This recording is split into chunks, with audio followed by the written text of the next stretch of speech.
वांगी येथील शेतकरी संघटनेचे कार्यकर्ते संदीप यादव यांचा ईषमुक्त शेतीवर केलेला प्रयोग यातून कोणते फायदे मिळतात हे आपण त्यांच्याकडून सविस्तर जाणून घेऊ.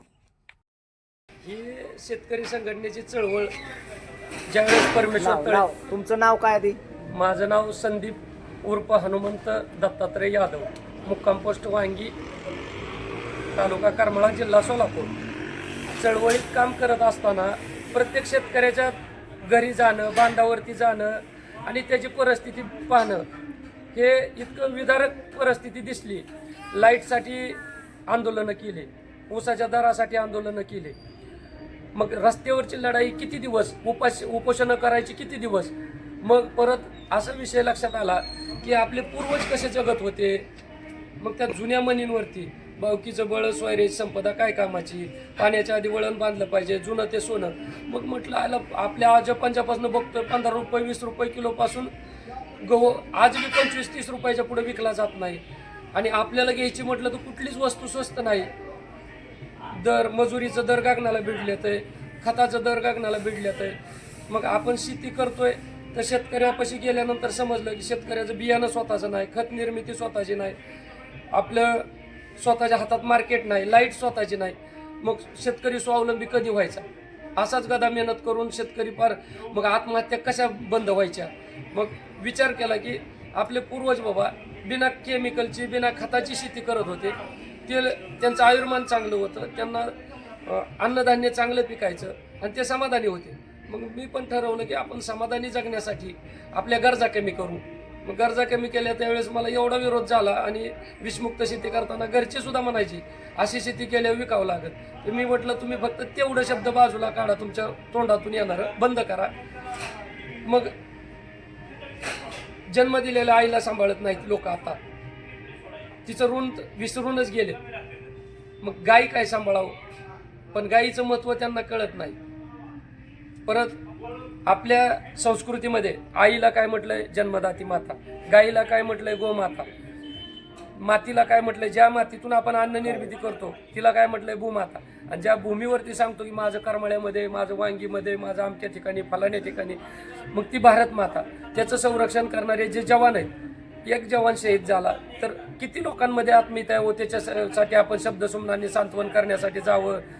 गावातून एक जर व्यक्ती जर निघाला तर तालुक्यात, जिल्ह्यात असं जर निघाले आणि शहीद झालेल्या जवानाच्या जर कुटुंबाला भेट दिली, सांत्वनपर, त्याला धनधान्य दिलं, शिक्षणाचा वसा उचलला, काही कुणाकडे, प्रत्येकाकडे सगळं आहे. मग त्यांनी शब्दसुमनांनी सांत्वन केलं तर प्रत्येकजण मरमिटल देशासाठी. आणि ही राष्ट्रभक्ती मनापासून पाहिजे आणि ती निर्माण करण्यासाठी अन्न चांगलं पाहिजे. मग त्यासाठी विषमुक्त अन्न निर्मिती काळाची गरज हा वसा घेऊन आज आता आपले पंतप्रधान म्हणतात देश बलवान बलशाली झाला पाहिजे, महासत्ता झाला पाहिजे. कसा होईल? जन्मलेल्या बाळाला शुगर आहे, BP, मूळव्याध, कॅन्सर, असे भयानक विदारक परिस्थिती बाहेर बघितली तर. आणि दवाखान्यांनी तुम्ही किती सूट सबसिडी द्या, काही करा, पण त्याच्या मुळावरती घाव घातला पाहिजे.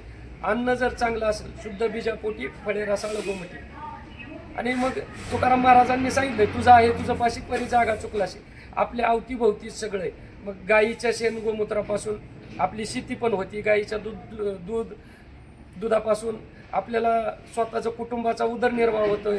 त्याच्यात दही, दूध, ताक, लोणी जर खायला मिळालं तर आपल्या आतड्याला ग्रेसिंग होती, चांगलं बलवान बनतंय.